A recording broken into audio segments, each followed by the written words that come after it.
నమస్కారం. నేను రమారావి.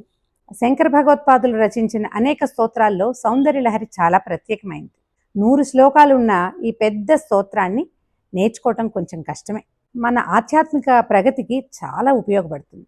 ఒక 11 శ్లోకాలని ప్రత్యేకంగా తీయబడ్డాయి. ఈ 11 శ్లోకాలని అర్థము, తాత్పర్యము, వ్యాఖ్యానంతో పాటు నేర్పించాలని ఒక ప్రయత్నం చేస్తున్నాం. ఈ ప్రయత్నానికి గురుతుల్యులు శ్రీమతి సత్యవాణమ్మ గారు చాలా సహకరించారు. అయితే ఈ కార్యక్రమాన్ని దీప్తి శ్రీనగర్లో ఉన్న శ్రీ ధర్మపురి క్షేత్రంలో ఫిబ్రవరి 8వ తారీఖు ఆదివారం నాడు ఉదయం 10 గంటల నుంచి 5 గంటల దాకా ఈ క్లాసు నిర్వహించబోతున్నాం. దీనికల్లా మీరు చేయాల్సింది చాలా సింపుల్. రిజిస్టర్ చేసుకోవాలంతే. కింద కనిపించే నెంబర్కి ఫోన్ చేసి మీ పేరు, ఫోన్ నెంబరు రిజిస్టర్ చేసుకోండి. రిజిస్టర్ చేసుకున్న ప్రతి వాళ్ళు కూడా ఈ పాఠంలో పాల్గొనొచ్చు. మీరేమీ పుస్తకాలు తెచ్చుకోక్కర్లేదు. ఒక పెన్ను తెచ్చుకుంటే చాలు. మీకు మంచినీళ్ళు, భోజనము మేమే అరేంజ్ చేస్తాం. 15 సంవత్సరాల వయసు పడిన ఎవరైనా సరే ఈ స్తోత్రాన్ని నేర్చుకోవచ్చు. దీనికి పెద్ద వయోభేదం ఏ భేదము లేదు. ఎవరైనా ఈ పాఠంలో పాల్గొనవచ్చు. ఈ అవకాశాన్ని ప్రతివారు సద్వినియోగం చేసుకోవాలని భావిస్తున్నాం. నమస్కారం.